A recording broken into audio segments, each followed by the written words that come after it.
The British were so addicted to tea that they went to war over it. This is the story of how the British Empire shaped the current trajectory of China and how it all began over some tea. A small nation which had about 30 million people went on to conquer a nation that had about 500 million people. So, how does that happen? So, it's the 19th century. The British like tea, they love serving tea back at home, and a lot of the tea is being gotten from abroad, China especially. But the problem with this is that in order to buy tea, the British have to give China money, and the only acceptable form of money at that time is silver. And China is a self-contained country, so it doesn't have a lot of things it needs from the British. The British have to give China real money because they don't have any other products to offer. And at some point, the British Empire is like, okay, if I continue buying tea from this guy, I'll end up giving them all my money, and yet none of that money is going to come back because Britain does not export all that much to China. So China is a large economy that has a relatively self-sustaining economy. It doesn't need so much from the outside. And this presents a very large problem, right? It means that Britain has to figure out a way to get China to give them money. And what do? They look at their empire, because at this time they are the global superpower. They have empires in Africa. Their empire stretches to India, so it's a large empire. And they see that in India they have large opium fields, right? Opium, as in the drug opium. And what do they do? What they do is they get some opium from India and they go to China and sell it in China. So in this way, they're able to get money, right? They're able to get silver. So they're not just like hemorrhaging silver to China without China giving back some of that silver. And when the Chinese emperor, the Qing emperor, sees that, he's like, nah, this can't be happening. What the hell is this? You can't be coming into my country, making all my people addicted and making them deadbeat and not able to work. Basically, it's destroying the country, and the emperor is not like happy at all. So what do? They send their most efficient manager to go to the ports. And what does this manager do when they get to the port? They see the shipment of opium and they burn it up. They light it on fire, basically. And that is literally a spark that made a war come to the doors of China. Because a few days later, the British come with their ships and their soldiers, and they are super angry that how can you do this to us?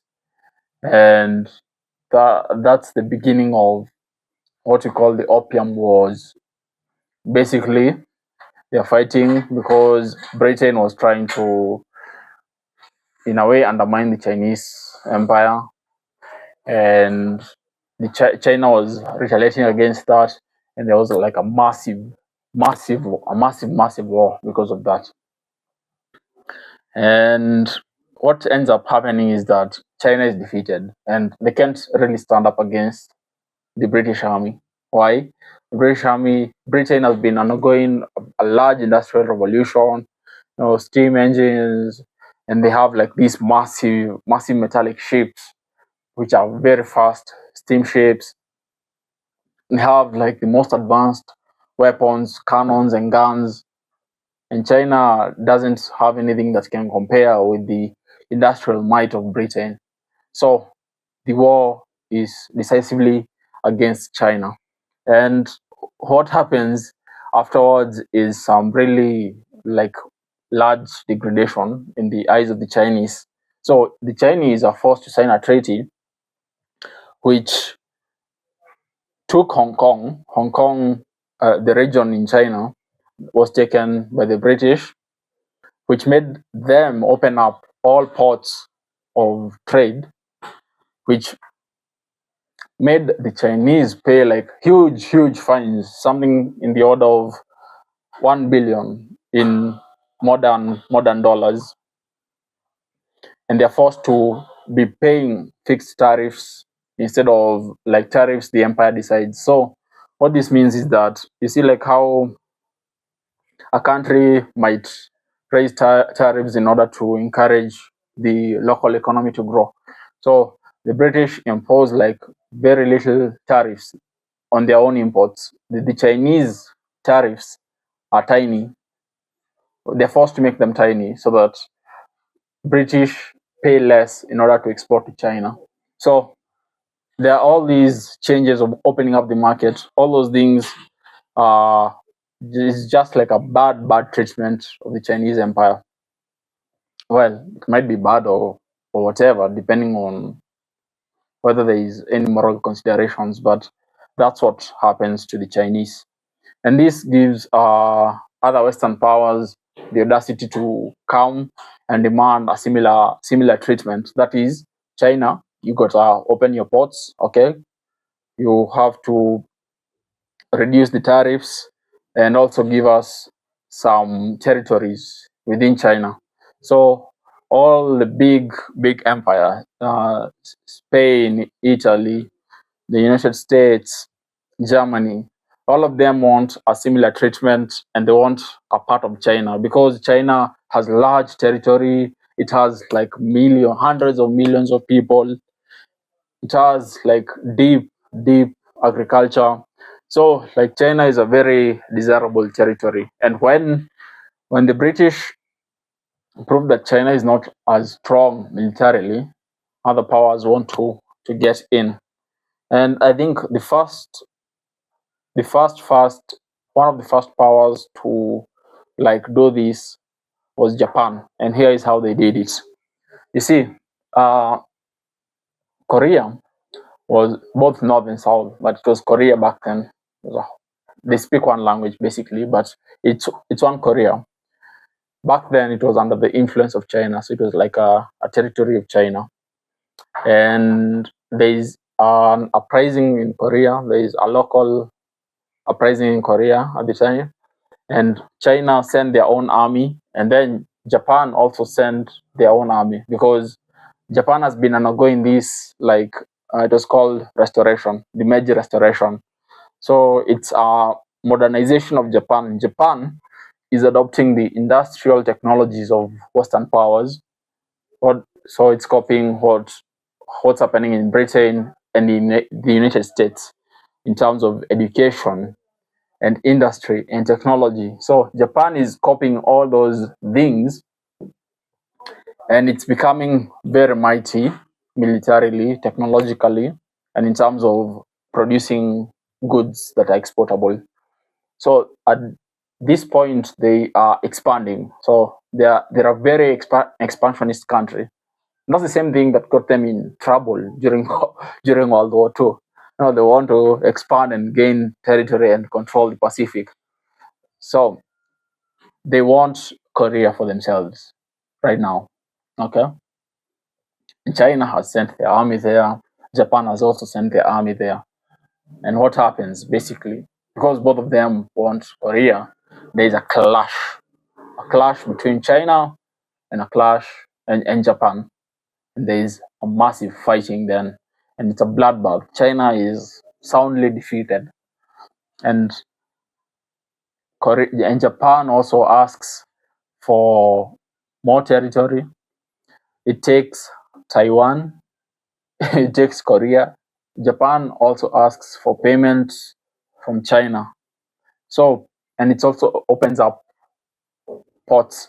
So you're already seeing the pattern here. You see, a superpower which is industrializing, it's powerful, wants to expand, and it provokes China they get into a war because that power is superior. It beats China, then it asks for territory. Taiwan, Hong Kong, Korea, they ask for territory, and they also ask for money. And most of the time, that money comes with interest payments that like stretch for a long time. So like all those things make China it's being taken up by strangers basically, right? Germany, Russia, all of them just like for example, Germany had that two random Chinese German nuns were killed or murdered in China, and that's enough cause for war. And basically, that was their excuse to go into China, take territory, open up ports, and demand payment from China. So basically, every major power in the world wants a piece of China. And imagine you're a Chinese person then. Imagine you're a Chinese person and you're seeing all these developments taking place. You might not understand the geopolitics of it, but there's something so visceral about it. You can see strangers building railways, and you can see churches coming up, and there are missionaries everywhere, very different from you. And you can see foreign engineers and merchants, and you can see soldiers everywhere. And this is a really strange thing for them because maybe it's something that hasn't happened in their lifetimes, but something bad happens which provokes a larger war, which lights fire to the tinderbox. So what happens is this: in the turn of the century, in the last 2 years of the 19th century, there is a massive famine in China. So China has a number of like really bad famines. There's one that killed 40 million people, but it's not this one we're talking about. So in 1899, there's a massive famine in China. At the same time, when there is a lot of like Western powers coming in, Western powers in Japan, they all want a piece of China. And what happens is this: people are angry because they don't have food. And a lot of the blame falls on the foreigners, right? And as it happens often, no matter if the foreigners were right or wrong, or were doing bad, or are directly responsible for the crisis, if there's a problem in the country, a lot of the blame will go to the foreigners, right? And the Chinese people are super angry. They start calling out for the foreigners to go to leave their country. Initially, their own government, the Qing government, demands sides with the foreigners, but then there is even more clamor from the people. The people want foreigners out. And this is the beginning of a rebellion that we call the Boxer rebellions. And the Chinese, at some point, the rebels march to Beijing and surround it. And they surround all the foreigners. I guess they were like in one place.